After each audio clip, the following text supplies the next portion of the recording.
With a message for my people. Nick Dad, baby. We the new label.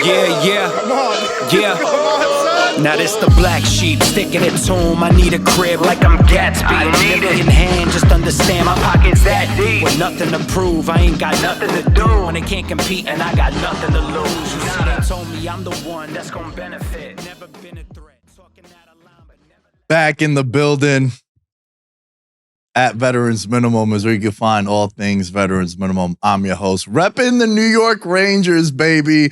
No, we're not going to talk hockey on this one, but they did win that outdoor game. And Josh, to my right, in a Capitals jersey. And no, we did not coordinate this. We didn't, This was no coordination. So I saw you and I was like, nice. I had to follow your swag, bro, because you always show up with the jerseys and whatnot. And it's always cool. It's always exciting. And I want to say, I don't think you've duplicated. Not much. Football season gets tougher because, like, there's just certain jerseys of Redskins I don't like to wear. Yeah. They have a stench to them. But yeah, no, I do need to. I need to get a daggone jersey sponsor. That's really what needs to happen in my life. Lids or Mitchell and Ness. It would be nice. It would be a long time coming. Dude, Mitchell and S is where it's at. I got a Mitchell and S Lando Norris McLaren jersey. Yeah. And every time I've worn it, they're like, yo, that shit is exclusive. I feel mad cool about that. Like, listen, if I got a Mitchell and S sponsorship, I talked to Mitchell and S years ago. This is for my business. If I ever get that sponsorship, the relics that will come out of the closet with that, oh my goodness. Yeah, it would be crazy. Dude, it's even dope if it's like an affiliation and you just get free shit. Oh yeah, no, for sure. Which brings us to I feel like I haven't given you enough stuff, man, but Hawkwear, baby, straight from Ohio, OHIO. Shout out to Hawkwear. They reached out via the Twitter, via the X, and sent us some cool beanies, man. And yeah, check them out. It's pretty comfy. The hawk is out. Yeah, and also for my big ass head, it's like great stretchy. It's like it still looks good and compact. You know what I'm saying? So nice. Shout out to Hawkwear. We are here. We are back. Josh, how was your weekend, bro? It was good. Not too bad. You know what I mean? New dog is getting acclimated. So You got a new dog too? Yeah. No shit. It's a week and a half now. Oh damn, bro! You didn't even let me know. I'm a new dog dad. I know. Too. This is my third adult dog that I've had. Like third dog on my own as an adult. So yeah. Oh damn! So you're like a grizzled vet in comparison to me, bro. Because This is your first dog, period? First dog on my own where I'm responsible for it. Oh, okay. Yeah, like my whole life, I think, dude, no lie, I think prior to me getting Dars, so like 18 months, right? Yeah. 18 months. My whole life, dude, I think I went like 6 months without having a puppy or a dog in my house. Oh, okay. And it was when the first dog I had died, Mhm. and then we got Titan, who's still alive. 16-year-old fucking teacup Yorkie, baby. Nice. Still just humping the shit out of things, too. Like, he'll be laid up all day, bro. And then Jazz and Lolo pop up. You get that little red rocket going, and he's locked in. So shout out to Titan. Yeah, but bro, my whole life I've always had dogs. But, you know, my mom's responsible for them. Sure, right? sure. Like, they're my dogs, but they're not. But this one is like my Your dog. Yeah. I've been going through it. My first adult dog was in college. And so it was after a breakup. It was after the first real breakup. Your boy was down bad. It was a struggle. So that was my first cane corso. That was Rocky. He was brilliant. We were like kindred spirits. And then I had Peyton, who was a rescue, and that was when I lived out here. That was with a girlfriend. And then this dog, this is Miss Nova. So first girl dog I've had since my original dog. So it's been a minute. Wow. And she is a needy bitch. to say the least. Dude, it was crazy because it was the first weekend that I went away. I went to All-Star Weekend. This is your first All-Star Weekend? Yeah. Okay. All right. Yeah, it was quite the experience. I'll leave it at that. I'll tell you off the record. I know the guys in the control room know about what happened as I told them the story, but I I used to All-Star Weekend. I used to go out there, and this is back when the Clippers were trash. And I would wear my suits, and I was in the league.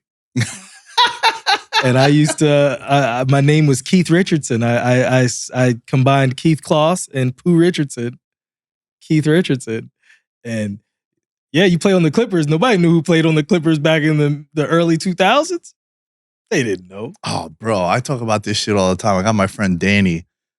He's 6'8". I got another friend that's like 6'6", right? And I'm like, bro, y'all should come to Vegas during summer league. Oh. And just say that you're on a 10-day or some shit. For sure. No one's gonna know. No one will know. No one will have any idea, no bro. No one will know. I think I was telling you this when you were telling the story about you were in the UFC when you were told that girl you was in the UFC. Oh yeah. I think my debut fight. That's why I had the stitches on there. I think I had told you about that story because that was like the only time I'd ever really. But I did it for like years because I used to go to All-Star Weekend every year, and I'd be at those parties like oh.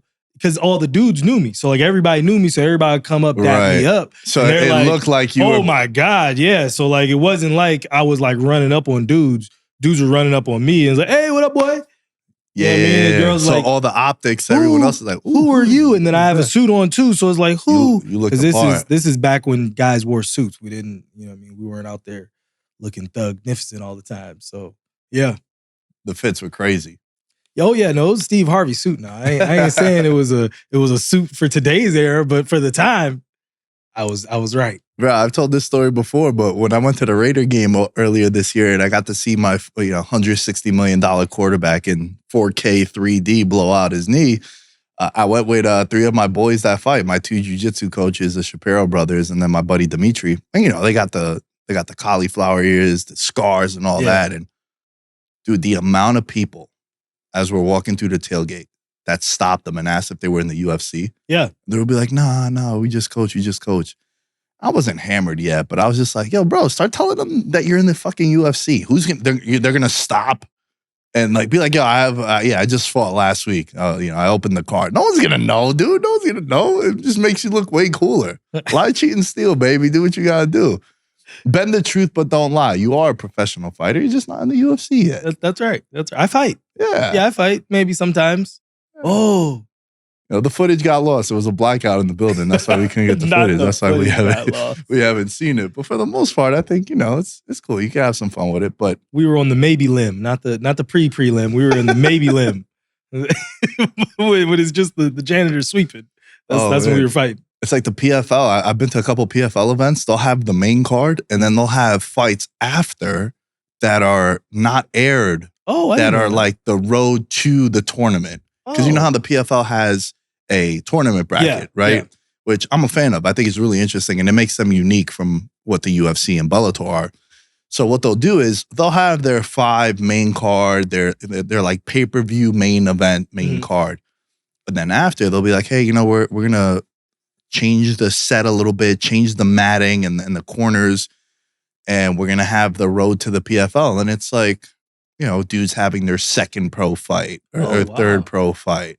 And it's usually a lot of young bucks, like in their low 20s. Yeah. Maybe the oldest guy will be like 26. You know what I mean? And it's to get to the PFL. No, do fans stay? Yeah, you're allowed to stay if you want, but a lot of people trickle out. But what you will see is you'll see teammates. You'll see, obviously, family and friends. Sure. I'm a fight fan in general, so I was just like, yo, free scraps? I'm down, bro. Yeah. Some of my favorite fights to go see are like the regional pro fights. Yeah. It's like the dudes that have not gotten there yet. Like, that's where you get to see some wild shit. I don't have nothing to lose. Yeah, that's where you see some wild shit. But let's get back to All-Star Weekend, right? There's a lot of things to discuss. What was your favorite moment of All-Star Weekend? Yeah. So I was working. And I didn't catch any of Saturday. I saw some of the highlights. You know what I mean? I'll tell, from the highlights, I would say the coolest thing was the I said mixed gender on my show, but the that's a 1998 WWF wrestling match. Mixed gender tag match coming to you after the break. By God. The contest between Sabrina and Steph. That was mine too. I thought was really cool and different also, right? Like we haven't seen some shit like that. No, not head up, not like that. Not like that. Where you actually made it an event. It didn't take too long. It was like what? A 10-minute thing from the intro to when he lifted the belt. Yeah. By the way, the belt could do a lot better. That belt was kind of ass. That was like, this is the NBA. Yeah, I got a better daggone belt at the crib. I saw that. I was like, God, it looks like they went to a thrift shop and just put some shit together. Yeah, that shit looked terrible. Sabrina versus Steph. Yeah, but yo, that was cool. And shout out to her, man, because she shot from the NBA 3-point line. Because you know how people would have been, right? Like if she would have beat him, would have been like, yeah, because she played under her rules and the women's rules and all that. And like, yo, she was, and dude, she tied Dame. Dame had 26 when he won. That's right. And like, yo, she was cooking, man. And 26. at one point, I was like, yo, that's a high score to try to hit if you're Steph. And then he ends up beating her. But I think it was a cool moment, man. And her speech after about like whether you're a woman or you're a man, like if you're a shooter, you could shoot. I thought that was really cool. And it was nice to like show love to the women's game too. For sure. And she's one of like the prolific names that, yeah. Dude, I remember her from Oregon and in college. I used to be like, yo, I'm betting on them to win every year. They didn't win it. But like, I was like, yo, she used to buck threes and triple doubles too. She had a lot of triple doubles. And also she was like a Kobe disciple too. Yes. Kobe, that was like his adopted daughter in a way. Yeah. Like they were super close. So yeah, that was definitely the moment, man. And I think anytime you do something that's groundbreaking or new, I'm a fan of it. Like try some new shit. And I think that was really cool. I liked it because, to your point, listen, 26 points. She did it from the NBA line. Now she did have her own balls, pause. She had female basketballs, which was fair. But look, I was saying earlier on my show, I think that the champion each year from both 3-point contests, they should meet. And they do it at NBA All-Star. Obviously do it at NBA All-Star because that's a much bigger stage for the women. So bring the women in and have them there. I think it would be a cool thing. It would be something different and it would be something interesting, I feel like. I don't know if, maybe the champion doesn't defend his title. Maybe he takes a year off and has like a kind of, I don't want to call it mixed gender champion, but but like something like that where it's something that you look forward to. The women can kind of aspire to get to that. So then they can, because look, listen, one of those girls is going to win. Mm-hmm. One of those, because look, there's years where 21 is a good score, and that's what wins it.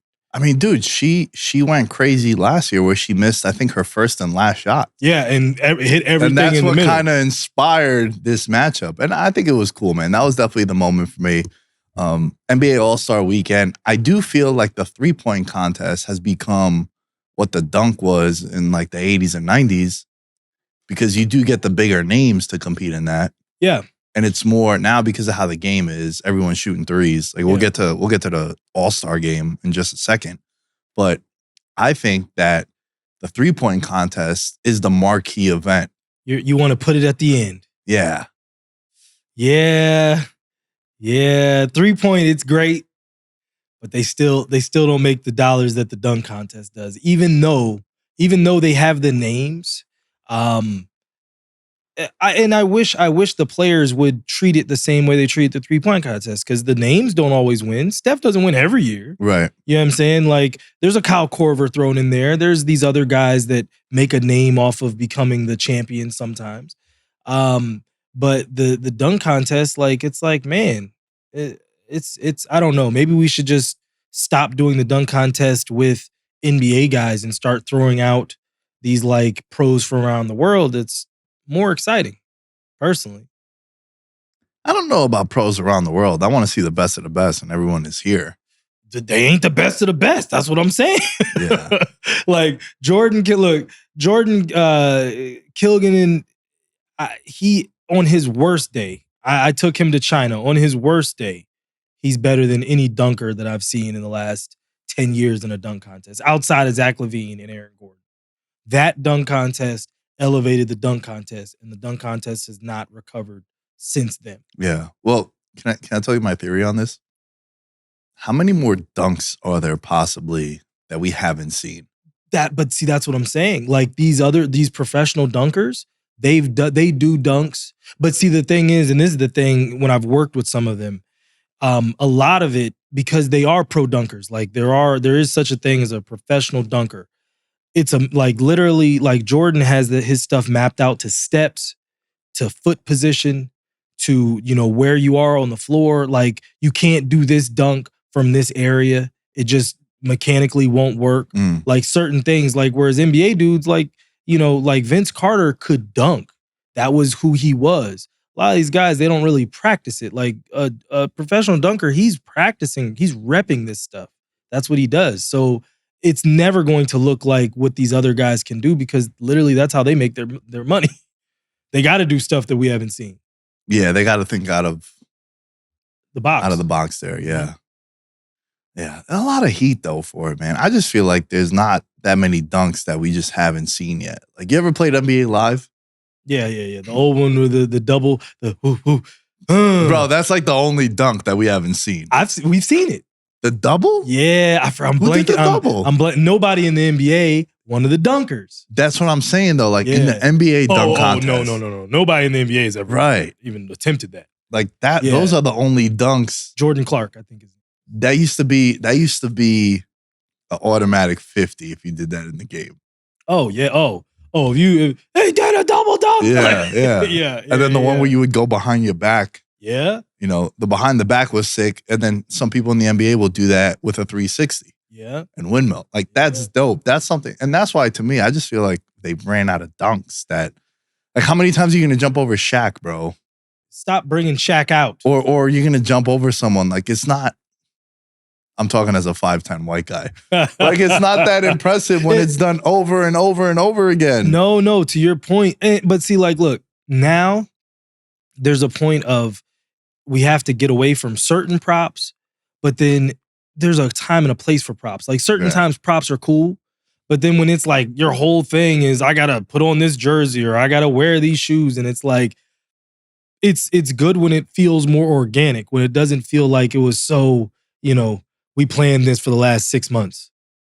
But I mean, I think a lot of it, truthfully, is a lot of these guys, and it goes back to the children of today. Children, like when you look at the NBA now, like there's not a whole lot of personalities. Like players don't have the same, like, or at least don't outwardly show a lot of personality.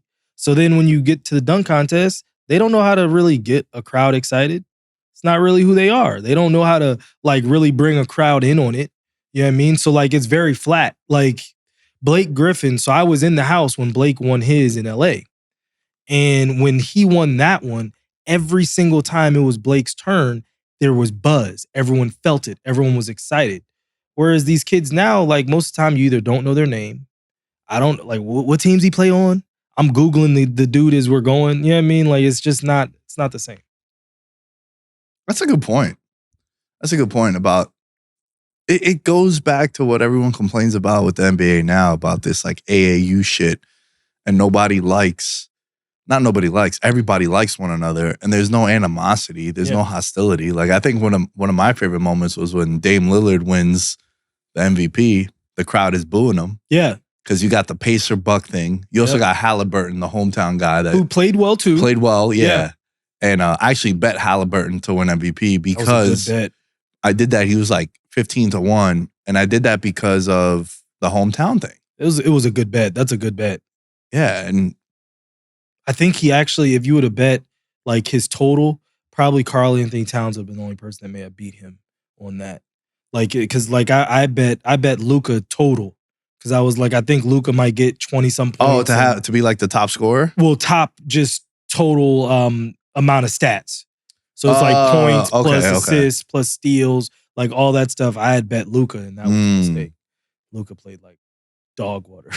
Luka and Jokic played like how I would envision them playing an All-Star game. Like not giving a fuck. It was cool that one moment where they kept like one-handing it back to each other. Yeah. And then I think he laid it off to like SGA, which was pretty dope. But yeah, I mean, and this brings me to the topic of how to fix the All-Star game. Okay. Right? as somebody, and I'm going to close the laptop for this. And we're going to stay on the ISO for this one too. I've been around gambling and betting my whole life. I actually started betting when I was in like the 7th grade, right? Since the 7th grade, bro, one of my best friends, Dominic, I would tell him, bro, bet the over in the All-Star game. Just bet the over. Like auto bet every year. There was one year that I could vividly remember, Josh, that it went under. And it was after both teams scored like 420 points, and then they made all these like rule changes, and like they kind of forced them to play defense. And then there was that one game where it was like Paul George and LeBron were going at it like down the stretch and shit. And that was the only time where it went under. Every other time, bro, it goes over. And it's like an auto play. It's like a part of the Veterans Minimum brand. You're gonna play this over. I said it when we recorded last week, like, yo, before we go, don't forget to bet the over. Over 353.5 points. They scored 396, I believe it was. Even if you bet it like early when the line first came up, it was like 365. And the amount of people that I love and respect in this industry that were like, yo, you gotta bet the under. First of all, they went back to the traditional rules. Yes. 4 12-minute quarters. Yes. They were doing the Elam rules. Elam ending. Yeah. Yeah, where it was like a race to 23. Well, it was based, that Elam ending always messes with me because the TBT does it. That's where it started. It's based basically on when you get to a certain point, whoever, like, whatever the distance is between the two of you. Yeah. Well, then it's that. So basically, if you're down 10, the team that's up 10, they only got to score 10 more points. You got to score 20 to catch them. Yeah. Basically, right. That was kind of messing things up a little bit with the over. But guess what? Those were going over also. I didn't realize But those were like sneaking by, maybe 5 to 6 points. This one went over 353.5. And I posted my ticket, and I always talk about it like, bro, this is an auto play. This is like, you just have to do it. All these casinos and these hotels, they don't give you layups. Yeah, this is a layup. Every year, bro. That's true. I never looked at it. Every single year. So when I hear people bitch and moan about an all-star game, which is supposed to be fun and entertaining, and it's supposed to be a game where you celebrate your league, to me, I think there's no problems with the all-star game. I want to see a team shoot 100 3-pointers. 168. Yeah, that's what I want. Between the two teams. That's what I want when I bet the over, bro. That's what I want. So NBA, I think your rules are amazing. I think they're perfect. I think we leave this up every single year. We don't change anything. And it's a celebration of the league, bro. These guys are going out there. They're drinking the night before. They're planning their after parties afterwards. They got people flying in, and you know what kind of people I'm talking about to see them in Indianapolis, even though it was 12 degrees out there. They still flying in. They still flying in, man. And it's a fun occasion, and it's supposed to be fun and silly. And you're supposed to see dudes like Karl Anthony Towns pull from the logo, and you're supposed to see Dame. Like, that's what the league is. Well, the All-Star game is. And I have no problem with it, bro. You just have to take it for what it is. If you're expecting it to be Game 7 of the finals, it's not going to be that. If you're expecting it to be like the 80s and the 90s, it's not going to be that, bro. The game has changed. The way these guys have camaraderie with one another. This is just like, yo, we're going to get a couple days to chill, have fun. I'll do a dunk contest here. I'll try some crazy shit in the game. But this is what the All-Star game is. And I have no problem for it. Thank you for the free money every single year. I guess my biggest concern with it, and what it's been for the last, decade plus, tell me a highlight outside of Dame pulling from the logo twice, and not the logo, from half court twice, and making both. Give me a highlight. Give me a highlight. There is no highlights. but that's what I'm saying. Right. Like, you know, off the top of my head, you know what the last like all-star memory highlight I have? Okay. Is when it was like Trae Young and Luka in the All-Star game. Yeah. Where he like pulled from deep. And then they kind of hugged each other. Yeah. Oh, yeah. That one's good. Like, that's it, man. It's supposed to be this, you know, like, do you want them going 100? All right, let me ask you this question. Okay. We play devil's advocate. They change the rules. They make it where, I don't know, you can't really incentivize these guys with money because they're making $50 million a year. So So here's this, right? You're a Mavericks fan. Yeah.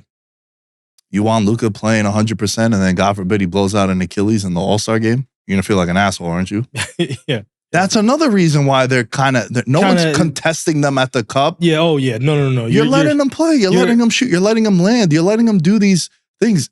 And again, this is what the game is. Anthony Edwards came out and said, "Yo, I'm gonna shoot left-handed," and sportsbooks took his props off the board because they're like, "Yo, bro, if he's gonna be doing this shit, we can't have everyone taking his under because who knows what he's gonna be?" Because he had like a 16.5 point total. They took his props down. They took his props down because he came out. He's like, "Yo, what are your plans, Ant-Man? What are your plans for the All-Star game? I'm gonna shoot lefty."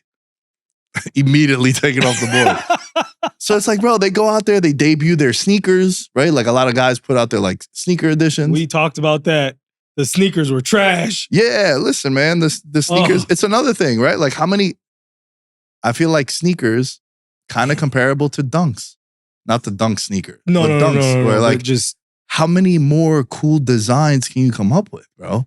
And not every superstar deserves a sneaker. That too. And well, I mean, I don't know, but if it ain't Nike, bro, I'm probably not interested. Not really messing with it either way.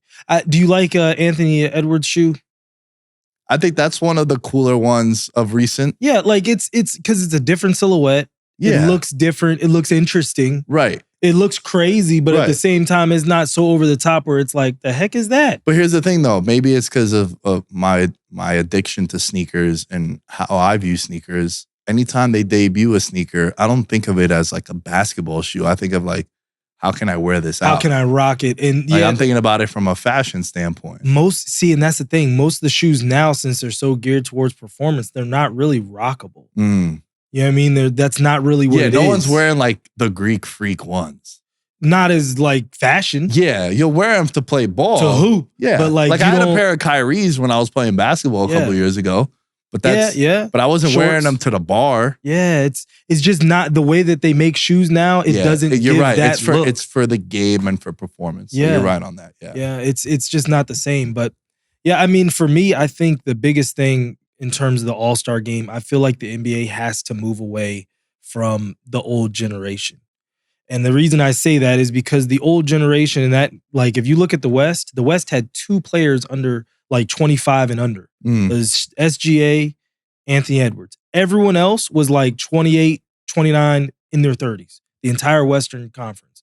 Whereas the East, they had like I think 9 Dame dudes. was the oldest. Yeah. Because they were trolling him. Like Tatum was like, "Yo, you're the old head now." And he's like, "Damn, bro, I'm only 34, but I'm the old head." But he was the oldest. Then, you know, Giannis 29, but like the majority of the guys are 26, all the way down to like Paolo is 19, 20. Yeah. So like they need to start, and that was one of the reasons I felt like the East blew them out, because those dudes were locking up. They were playing full court defense. They were actually trying.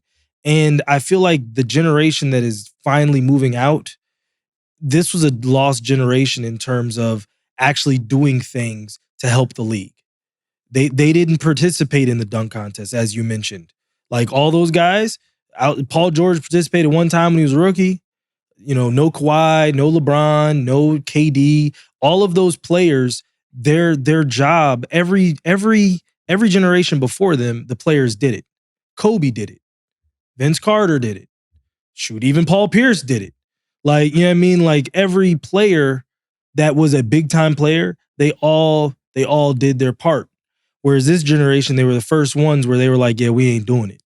And so now you have a new generation of kids, and it's like, you gotta start to push these kids, because if they get to too many All-Star games and they see this is how these dudes move, then they won't do it. And then it'll be a whole nother generation of players that don't do the things that they need to do to help build the league and help keep pushing All-Star Weekend forward. I've been to like 9 All-Star Weekends.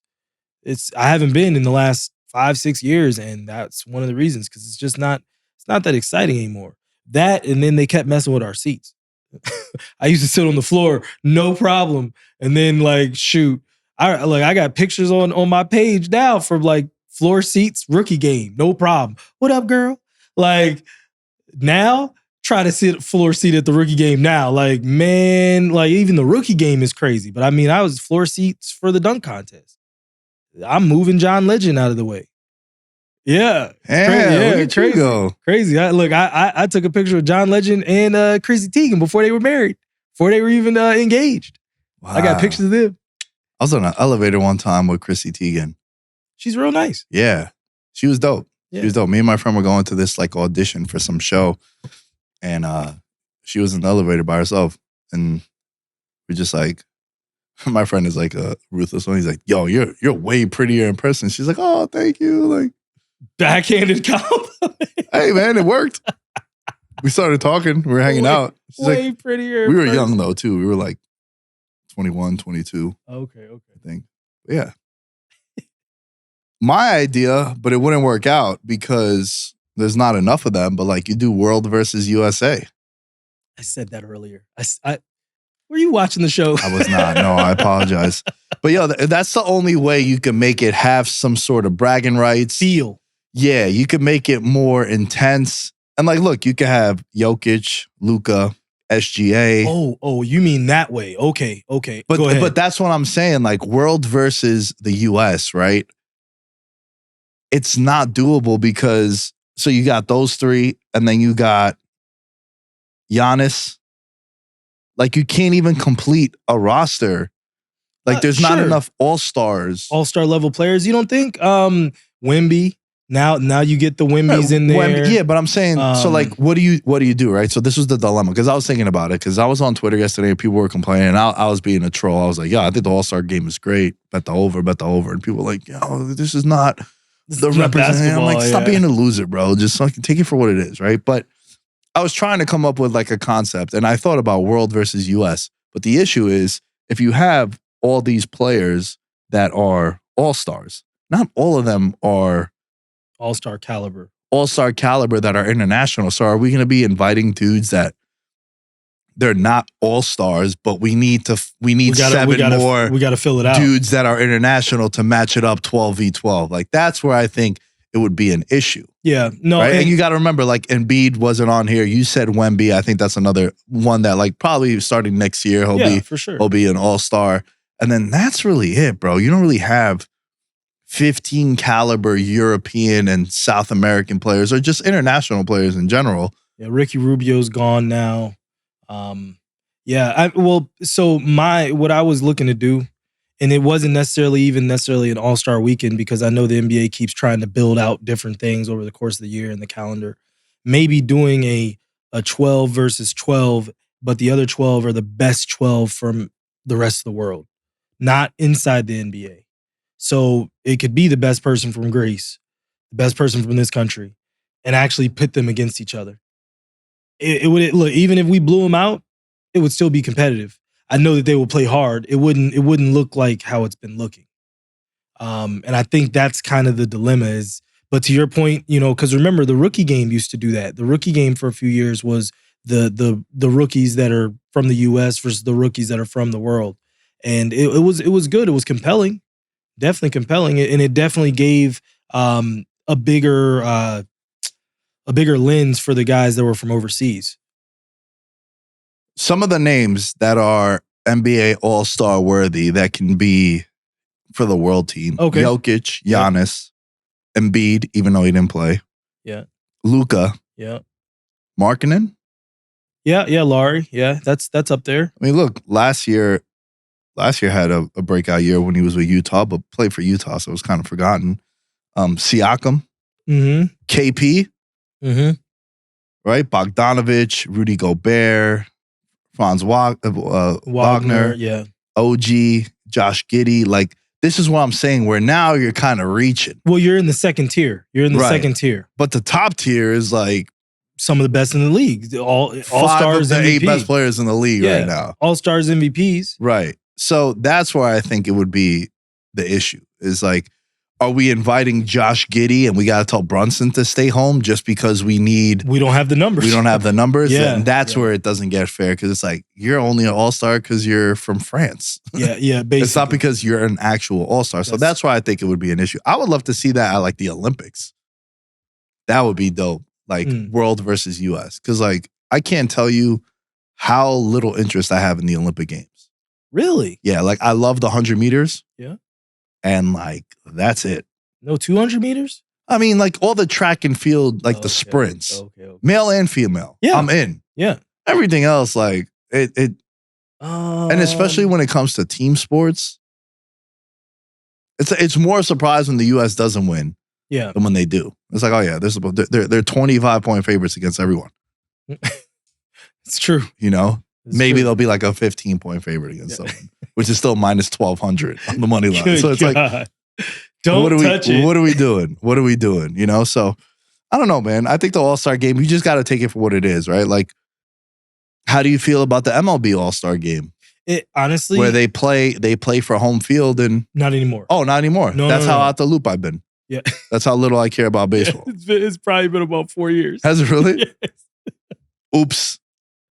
But even that, I think no, it's probably even been more because I feel like one of the last times was actually when my Cubs won, and that was 2016.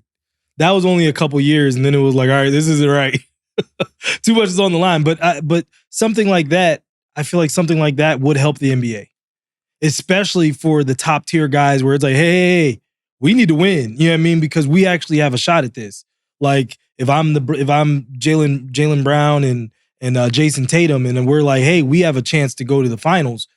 We're going to lock in to actually really try to win this game. Now, what the rest of you guys do that might be on all-star from a team that's trash doesn't really matter to me. But me and him, we going to work because we actually have some skin in the game because we get here now. We got home field, home court, totally different call. Totally different ball game.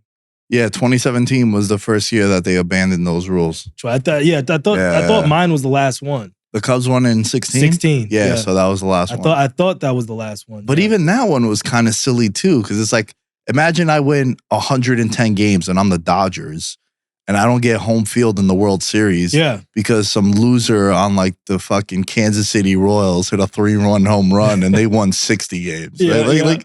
That was pretty stupid too. Yeah. You know? And then, I don't know, like the teams that were, oh shit, we might have a chance at the World Series. Maybe they would be more incentivized to play well. But if you're on the Royals, like maybe you get traded after the break or something. Just here. You're just here. Yeah. And then it takes away because now it's like important. You know, come 8th inning, the dude on the Yankees is like, better not strike out, bro. We're down 2. I'm going to need home field, you know? So I don't know, man. I think it's, you got to take things for what it is. Yeah. It's an all-star game. It's a not even a pickup game. Pickup games are more intense. Heck yeah. But it's basically just a showcase of the best players in the league going out there and having fun and putting on a show. I want to see dudes pull from 40 feet. Yeah. No, that's cool. That's cool. And honestly, when you go back and forth, like say you hit a bucket on me and then I come right back at you and then I shoot. Yeah. I hit it. Then you get the ball, you do it again, and we do that a couple times. That's exciting. But we ain't doing dribble pin downs to kick out 3 after 3 after 3. And it's like, I want to see dunks. I want to see oops. Yeah. I'd love to see someone fall. Like, you know what I mean? That element of it is missing. But honestly, to your point, not just MLB, NHL has a All-Star Weekend issue. Obviously football with the Pro Bowl has an issue. I think all right, so I'm glad you mentioned the Pro Bowl because I forgot about it. That's how disinterested I am in that as well. I watch no All-Star games except for the NBA All-Star game because it's a financial investment. It's also for my time. It's a moneymaker. It's legit. I'm telling you, just bet the over every year. Until you see the over-under be 400, then we're like, I don't know if I feel the same way. And I probably still would bet the over if teams are shooting 183s. Yeah. It's a pretty solid shot at this. Yeah, if they make 40% of them, we're getting close. We're getting close. Getting close to our number. So when where it should be is like 400. Or honestly like 190. Not 190, but like 390 somewhere in there. It needs to if be it was pushing, like there, it needs to be pushing 400. Yeah, for you to really start to have a conversation and be like, maybe we need to backtrack a little bit. But besides that, anything under like 370. Yeah. We're going over, bro. We are going over. But with the Pro Bowl, right? Yeah. And we'll wrap this conversation on that. Then we'll do Patreon and move into some other stuff.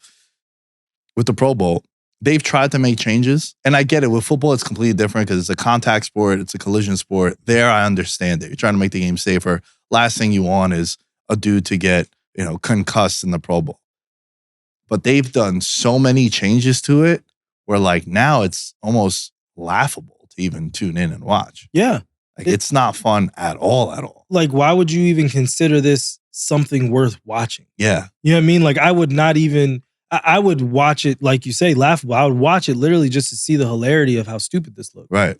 Like, or honestly, just to see, interviews with them talking to the players. Like, that would be compelling versus what's actually going on. And that's another thing that I love that you bring that up, because a lot of All-Star Weekend is the Jason Tatum interview in between him playing and being on the bench. Yeah.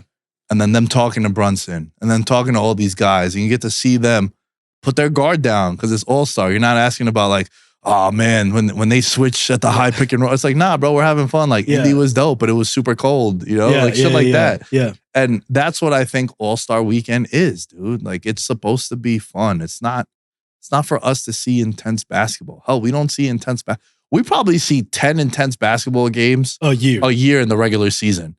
Like, the last dope game, bro, was the Warriors and Suns a couple weeks ago. It was like the Saturday night game. Yeah. That was dope. Came down to the last possession. Steph hit that shot. KD was like, oh, bro, this is... like, he did that shit again. And then KD comes out and he says he's top 5 all time. And that sparks the conversation. But besides that, the players don't care about the regular season. You think they're going to care about the All-Star game? It's sad, man. That's where, to me, it's like, yo, you got to just let things be. Stop trying to change everything and just let it be. We just know what greatness used to be. It's sad. It's a sad, sad day. But we'll move on. Yeah, different times, man. Different times. All right, let's do some Patreon real quick. Shout out to the members of the Patreon. Remember, we're giving away the football helmet for the month of February. It is February 19th. You have until the end of the month. I believe it's a leap year, right? We have 29. Yeah, it's 29 this so year. you have an extra day 29 this year to pledge to the Patreon to win the Super Bowl 58 helmet giveaway. Patreon.com/veterans minimum. As you can see here on the screen, if you're watching this on YouTube or if you're watching it via social clips, we have a $1, $5, and $10 tier. The $1 tier, you just donate $1. Hell, you won't even see it on your statements, honestly. I think it's like 3 cents a day. Support the show. You are a legend if you do so. $5 tier, you get access to the betting picks. Boy, did we crush UFC this week, Josh. We'll get to that in just a little bit. Get access to the Discord. $10 tier. You need to be in the $10 tier or higher to be in the monthly giveaway. We've given away UFC pay-per-views. We've given away video games. We're giving away a helmet now. And fun fact, one person won the giveaway for like UFC 272. Mm-hmm. They're like, hey man, I'm not a UFC fan. I'm not going to buy the pay-per-view, but I'm going to use the $80 to get beers. And I'm like, you know what? I love it. Whatever you want to do with the money value of the giveaway, that's on you, man. We've given away sneakers too, so I'm going to try to give back as much as we can. So the Super Bowl helmet in the $10 tier or higher, and every month there's a giveaway. $20 tier is roll call and discount on the merch store. And while we're here, big ups to Daniel Gibson, Mahul Patel, Abel Rezin, Ben Kotzian, Christopher Velasquez, Derek Platees, Dylan Chadwick, Jerry Shapiro, Jordan Riley, Mike Stevens, Mike Wozniak, Nick Crummage, and Thomas Robinson. Thank you all for your contributions to the Patreon. And we got a shout out to Daniel Gibson, a shout out to Christopher Velasquez, Derek Platees, and to Nick Chavez. All time have passed the $1,000 mark in donating to the Patreon. Thank you all for the support. Patreon.com/veterans minimum. Okay, Josh, I want to talk about Taylor Swift. Okay. And the reason why I want to talk about Taylor Swift is because, unfortunately, last week at the Kansas City Chiefs parade, there was a shooting. I believe 22 people were shot, injured. One person passed away. One died. The person that passed away, they set up a GoFundMe. Taylor Swift donated $100,000 to the GoFundMe. Amazing gesture by her. If you go in the comments, yeah, the comments are like, that's it. Your net worth is this.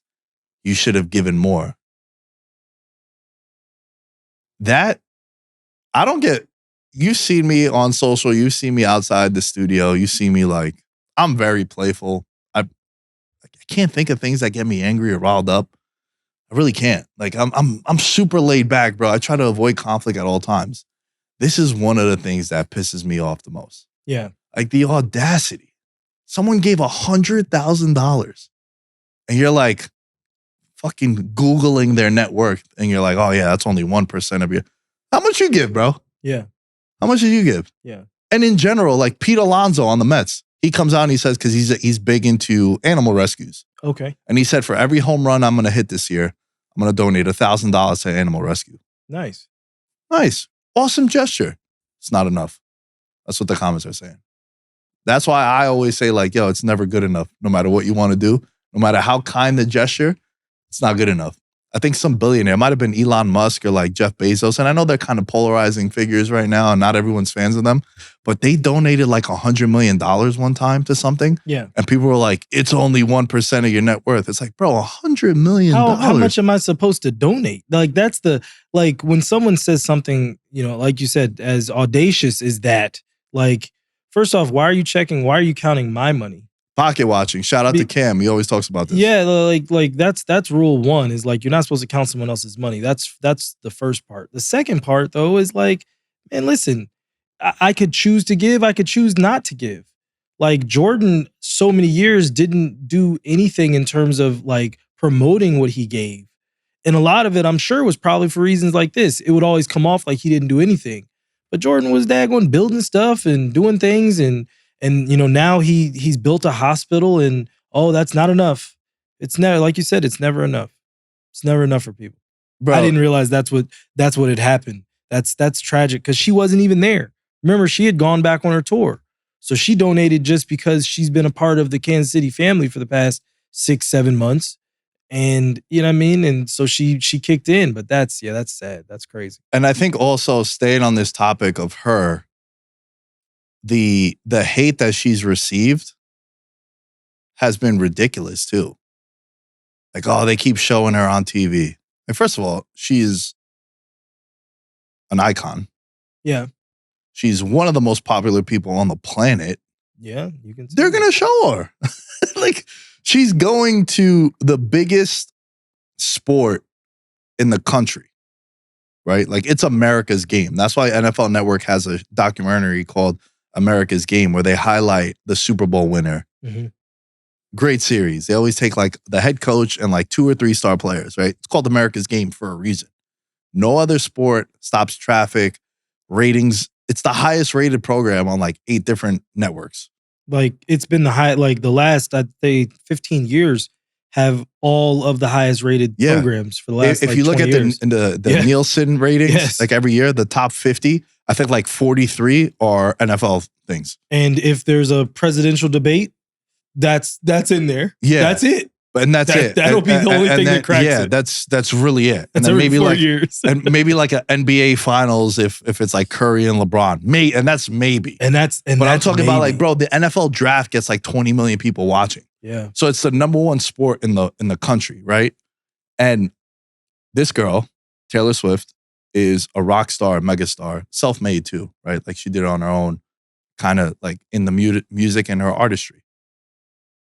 And the slander that she gets for being on TV, dude, even at the Golden Globes, like Joy Coe, the comedian, like took shots at her. Oh, yeah. Like everyone's taking shots at her. And it's like, bro, do you know that she was at 6 NFL games this year?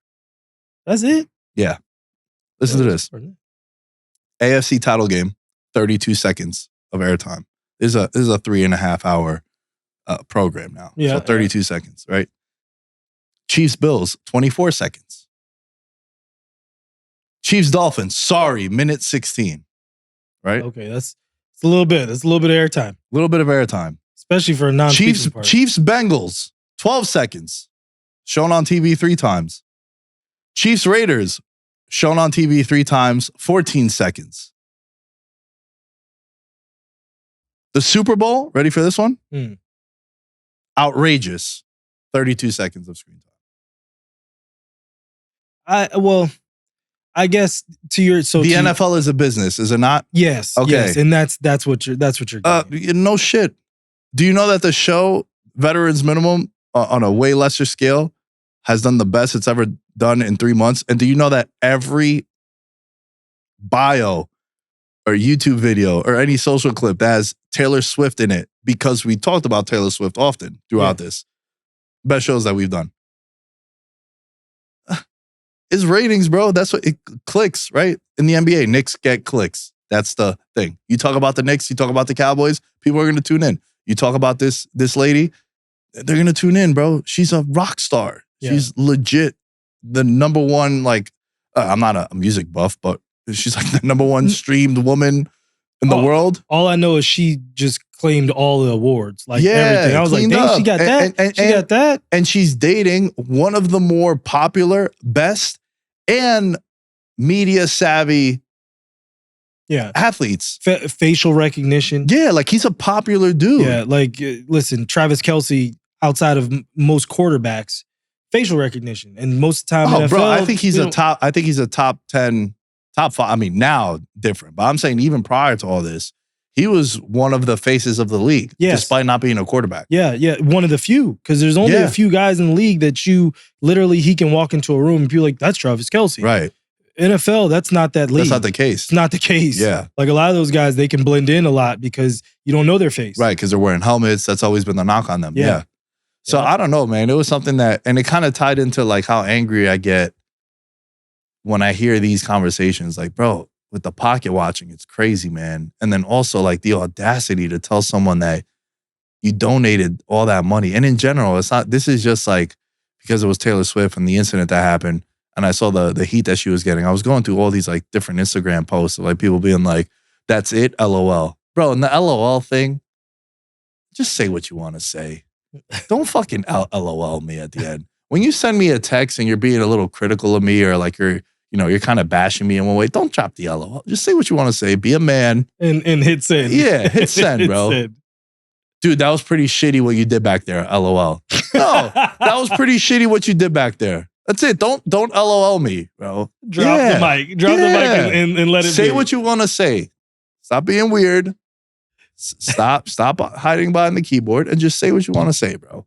LOL. And that really upset me, man. Just in general, when I see that, like someone donates all this money, or someone goes and you'll see this happen too, where Marshawn Lynch for Thanksgiving goes back to his hood in California, and he gives to 50 families. He feeds them. Why only 50? Why not 100? Yeah. God, bro. Dude. And I think with Taylor Swift, it all stems from like her being shown on TV for what? A combined, what'd you say, less than 3 minutes for the whole season? 3 minutes. Yeah. Come on, dude. I it's guess just ridiculous. The only pushback I guess I can give on the airtime was just like, listen, we know they're dating. You know what I mean? And it was just the consistency of it. But that is interesting that it was that low. Yeah. But just the consistency, because it wasn't ever like, let's interview Taylor, let's get her thoughts on the game, let's actually talk to her about football, because she probably didn't know much, but we don't know whether she does or doesn't. You know what I mean? She's dating somebody, so obviously she's picked up more, but we never really got that. So it wasn't like we ever really got more out of her outside of just flash to Taylor. There she is. Oh, okay. What's she doing in the booth? She on her phone. Oh, okay, let's cut back to the field. Like, it wasn't really like they were really doing anything. They kind of were abusing her and just riding in on her coattails. Hashtag Taylor Swift. That's basically what they were doing. So that, to me, was the annoying part of it. But she had nothing to do with it. She was just living her life in a suite. And dude, what about the NFL? They probably never had an experience like that, where they had that big of a name show up to their games. I mean, Giselle, but not Giselle. Giselle was big on another way, and then also with Tom Brady and all of that. But also, yeah, Giselle's a good name. Giselle's a good point. But like, Taylor is in the the social media era.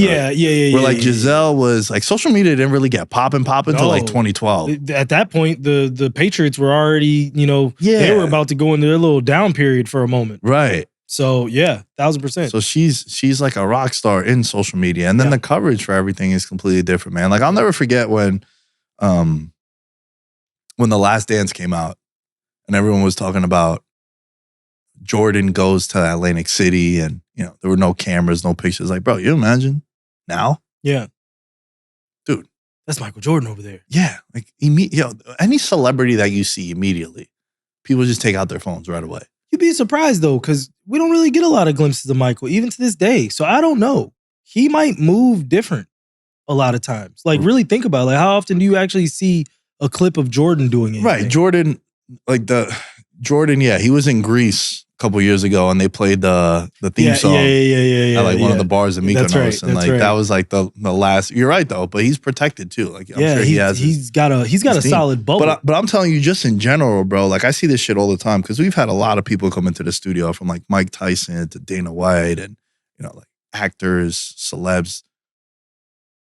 Immediately when people see them, the first thing they do is they take out the phone. And imagine like with The Last Dance, that is something that Dennis Rodman wouldn't have been able to just fly back to Vegas. No, not and do what he did. Yeah. Definitely not that, for sure. So it's different coverage now. Yeah. And who knows if your career is probably different if you're acting that way now with social media, if that was there back in the day. Yeah. Tom Brady used to say he used to fly back to California because he was dating the actress early on when he was on the pads. Moynihan. Because they were talking about when the Giants had the infamous boat picture.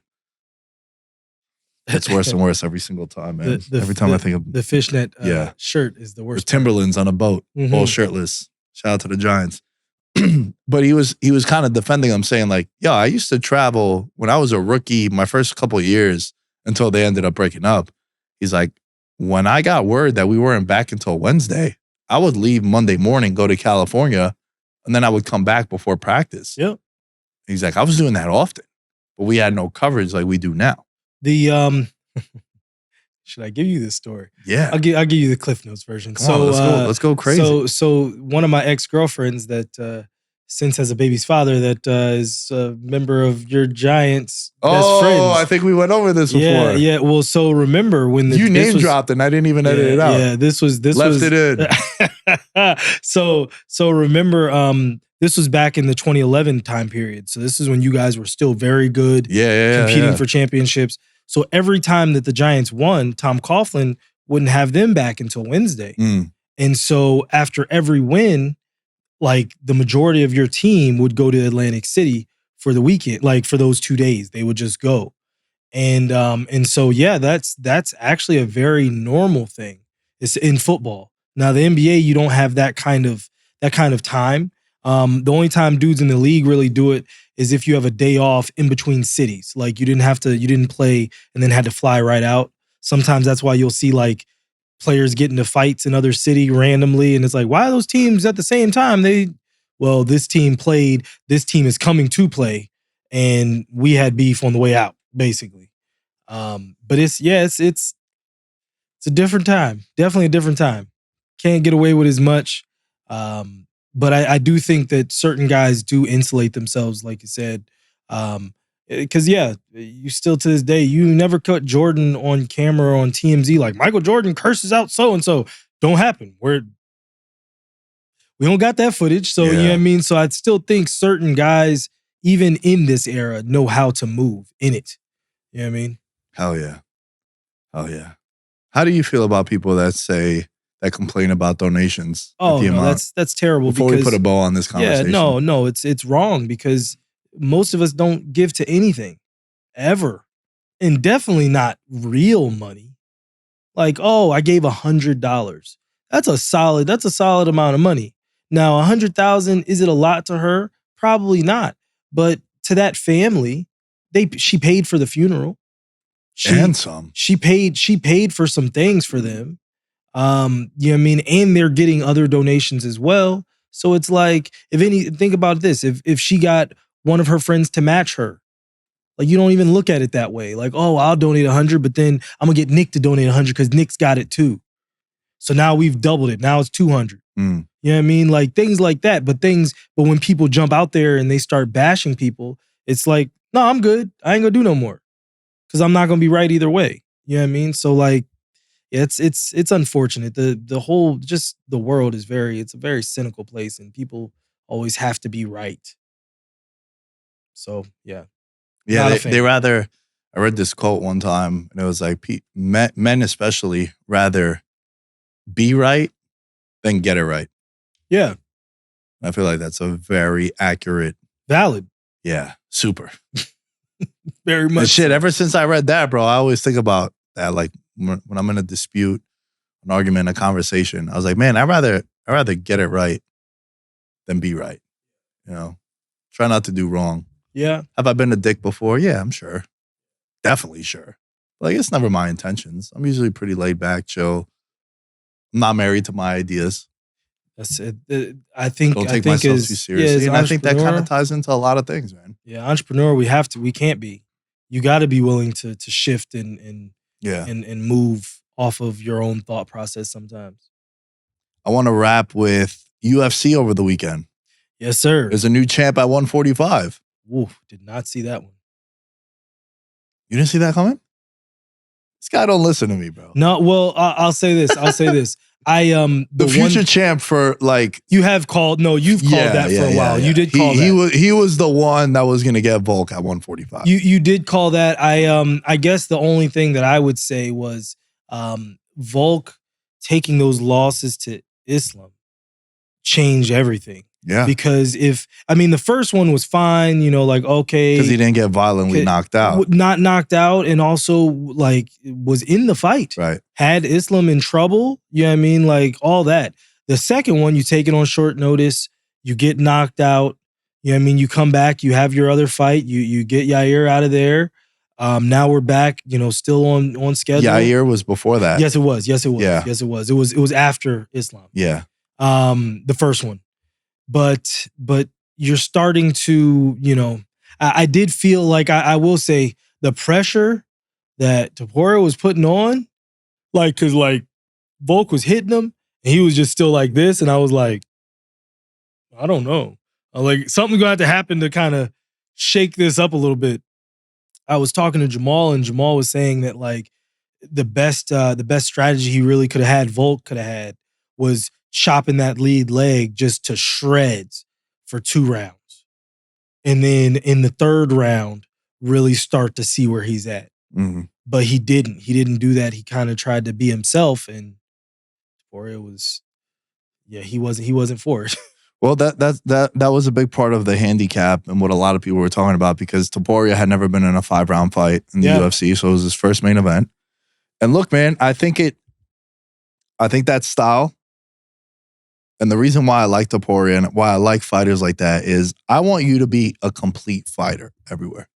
Yeah. I don't want you to just be a 19-time Muay Thai world champion, but you're an orange belt in jiu-jitsu. Yeah. Yeah, like I don't like that shit. Yeah. I need you to be, I'd rather you be, I've talked about this shit all the time, B+ everywhere. Yeah. Instead of A+, C-, B, and then like a D. Like I'd rather you be straight. And that's what I always look for when I talk about, that's a future champ. That sounded like Ronda Rousey that you were just describing. There's a lot of people like that.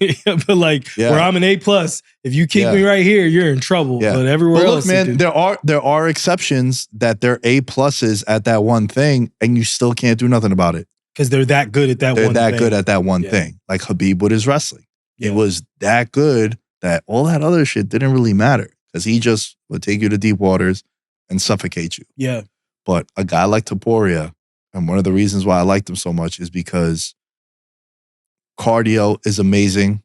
I stand corrected. He wasn't a 5-round fight against Josh Emmett. Oh, okay. Because I remember he 50-42 Josh Emmett.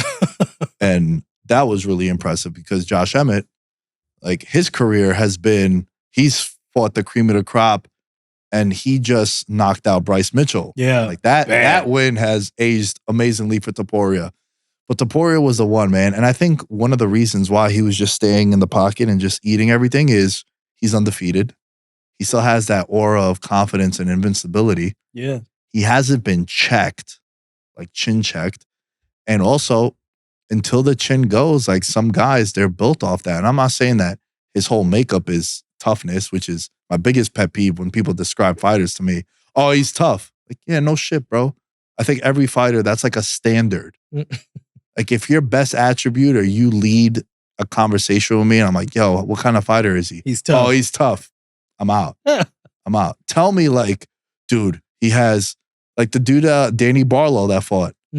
Left hand of God. That's his nickname. Yeah. That left hand was fucking, he fought on like the prelims. That dude is going to be a problem at 170, right? Like he has that one thing that's not toughness. And yeah, he is tough. I'm saying tough is like a standard for all fighters. Yes. You choose as a profession to be locked in a cage, you're a tough son of a bitch. Yeah, male or female. 1000%. Yeah. I don't want to do that shit. I'm good. Let me stick to my jujitsu 3 times a week, 4 times a week, couple submissions, you know? Shit, I fucking get Charlie horse and I feel like I got to take a round out. You want me to get punched in the face? I ain't doing that, repeatedly. Bro. Yeah, like I'm good on that. Not man. once. I'm good on that. And dude, with Topuria, the reason why I said future champ, and it's no knock to Volk. I just think that Volk now, the last 23 fights that have featured a fighter that's a champion in a championship fight, 35 or older, at 170 or less, they're 1-23 in those last 24 fights. Whoa. Because you know this as a fight fan, bro, the heavier you are, the longer your career could last. Yes. Like how many guys have won titles? 37, 38, 40, DC, right? Stipe. Stipe, Glover. Glover also, right? Yeah. Like when you're in the heavier weight classes, that's why like your career doesn't really end until you're like 38, 39. And sometimes, until you call it quits. For like the younger, the younger, not the younger, sorry, the lighter the weight classes, it's like, oh, yo, he's 33. He's like an NFL running back. He's like, they're out, bro. Like, you need him out. And Volk is coming off a violent knockout, got head kicked, quick turnaround. And then he fights Topuria. The fight played out exactly how I thought. I thought the favorites in UFC up until Topuria were 11-0. So all the favorites won. Topuria was the only underdog to cash. And in my perspective, shouldn't have been the underdog. But it's Volk at 145. It's the championship aura. It's the championship resume. And Topuria is, he's going to be around a lot, man. And I loved fight doesn't go to distance. Puts him out in the second round. I like Topuria on the money line at plus 110, plus 115. And you're not going to see a plus number on his name moving forward. Not for a very, very long time. You're not. And that's a guy that I coined future champ a couple of years ago. You did. No. You have said that. There's another guy coming up on a pay-per-view very soon in 2 weeks. Benoit Saint Denis. Okay. The Frenchman. He's no, fighting Dustin Poirier in a co-main. That's going to be very telling because this is a massive step up for him. Massive step up for him. Because he hasn't fought nobody like Dustin. And Dustin is not a gatekeeper-ish, but I think he's at that point. He's at that point now. He's at that point where it's like, I don't know how many. What is he, 0-3 in title fights? Something like that. Lost to Charles, lost to Habib. Yep. And then, I mean, Gaethje was a BMF, but that was a number one contender. Yeah. But he's at that point now where it's like, I don't know how many opportunities he's going to get for another title. Right. But you got to pay him every time he fights. Right. So it's like, he's that guy that says, are you that guy or are you going to go back down? Yeah. So, yeah, I mean, that's gonna be a good fight as well. That's gonna be definitely a good fight. Yeah, I'm trying to go to Miami for that. It's my birthday weekend. And anything Miami is always it's always a positive time. Shit, you ain't kidding, man. Shout out to the 305. Shout out to 8th Street. You know, you know. Your boy though is fighting UFC 300. Yeah. Be honest with me. Since it came out already, did you know this? He didn't know. Oh shit. Jamal didn't know.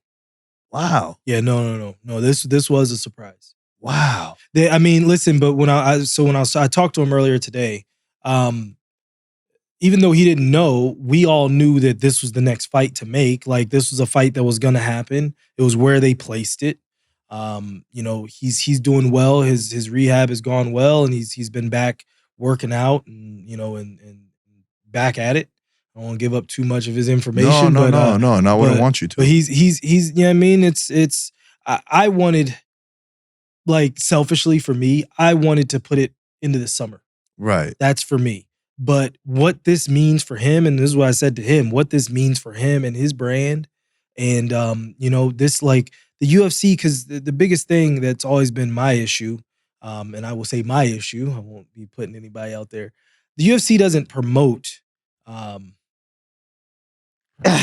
UFC doesn't really promote black fighters well, especially like American black fighters. They'll promote Africans, they'll promote, Israel and guys from around the world, but black fighters, they don't do a great job. They'll promote you for a minute.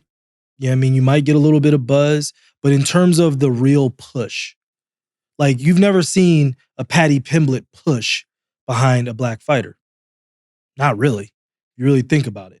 You know what I'm saying? And the sad part is like they would rather push a dude that we all got to remember and try to figure out how to say their name, who can't give you any kind of interview, versus a guy that, went through the same struggles. Or because UFC, I swear, they have some of the saddest stories. I swear, anytime I go to Contender Series, it's like, break out the tissues. Like, because they're going to tell a sad story for each of these guys. So every fighter has their own story. There's been very few guys, even Ode. I mean, Ode, he was a substitute teacher, great guy, but had to leave Jamaica because of things with the family and like all that kind of stuff. Like each of these guys has their own story. So it's not like, oh, his story was better than this story. Like they all have a story. It's whether or not you choose to shine light on it and push it, whatever. But, for Jamal, for him to be the main event of 300 and for the push that they're going to do simply because it is 300, it is the 30th anniversary of the UFC, all of those things colliding. It's a huge day for him, a huge day for his family, and I'm really, really excited for him. Hell yeah, bro. Hell yeah. I feel like you'll be at that, right? Oh, I'll be there. I will. I will be there. Love it, man. Yeah, tough fight for sure. You already got the storyline built in when he beat Pereira. No, sorry. When he beat Glover and they had the stare down. So that's going to circulate a lot. But yeah, man, 300 that's a monumental event. They've been talking about this shit for a while. And, they went crazy for 200. Yeah. I wasn't a fan around 100, so I can't really recall what UFC 100 was. But 200, like they brought back Brock Lesnar. And that was a whole big fiasco. And the fallout from that, what happened. But like it's always a marquee when you have the number like that. So yeah, it's going to be exciting, man. And they're probably going to pack out that card. That card is already loaded because that card, I think, has 14 or 15 former champions on it. Wow. So it's pretty stacked, man. Look, this past pay-per-view, this next one in Miami, holy shit. That Miami card, $299. We're going to have a dedicated episode to that because that shit is from just the fights. Like, bro, Peter Yan might be like the third fight of the night. Like, say that out loud. Yeah. This is like, dude, let me just read you a couple before we wrap up because you're not going to believe this, bro. I don't know. Have you seen this card? No, I'm going to pull it up. I'm going to pull it up bro, myself. Check this out. So it's headlined by O'Malley and Vera. You got Dustin versus BSD. You got Venom Page making his debut from Bellator against Kevin Holland.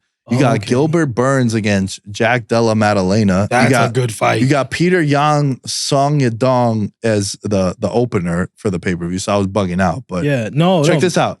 Curtis Blades versus Almeida is the feature prelim. Oh, that's a really good one. You got Gamrot versus RDA.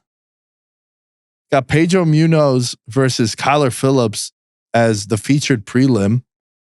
Not gonna talk about my girl Macy Barber. Macy was down with an injury. Macy, so I actually gotta hit her up. Against Caitlin. That's gonna be interesting. I mean, that's a title eliminator also. Yeah. And then shouts to Syndicate MMA. You got Joanne Wood. That's gonna be her last fight.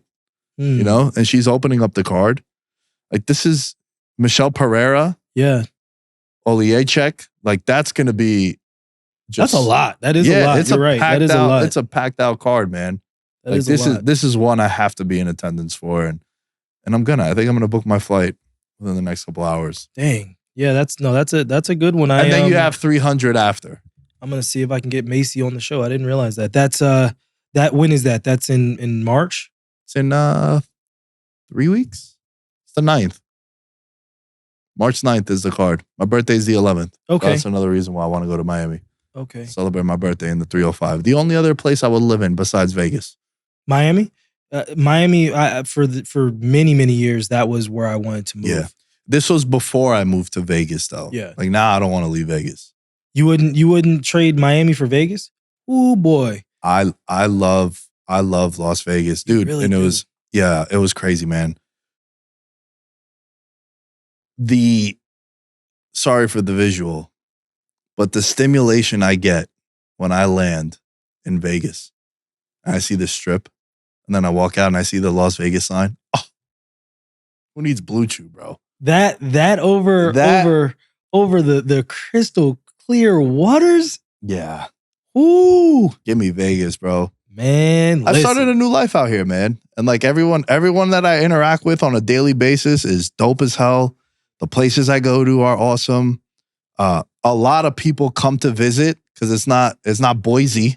No. Right? It's not the Dakotas. We're not in Lubbock. I'll tell you that. it's a dope place. Like people are coming here more and more now. You know, now I've been out here for about a year and a half, and I've gotten situated in a couple of places, and things are going great, man. And prior to coming here, I would say, Vegas and Miami are the only two places I would move to. Yeah. And that's because I would vacation there more than anything. Yeah. But now it's like, nah, I'm not leaving Vegas, bro. Yeah, Miami for many, many years, it was when I used to live in condos and apartments. And as an adult, when it's like, hold on, I need to buy a house.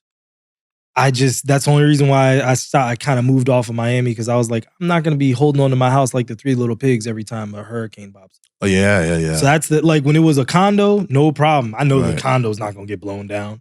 But when it's a house, yeah, I wasn't a fan. Shit, that's a whole nother thing you got to worry about, bro. Yeah, 1000%. But yeah.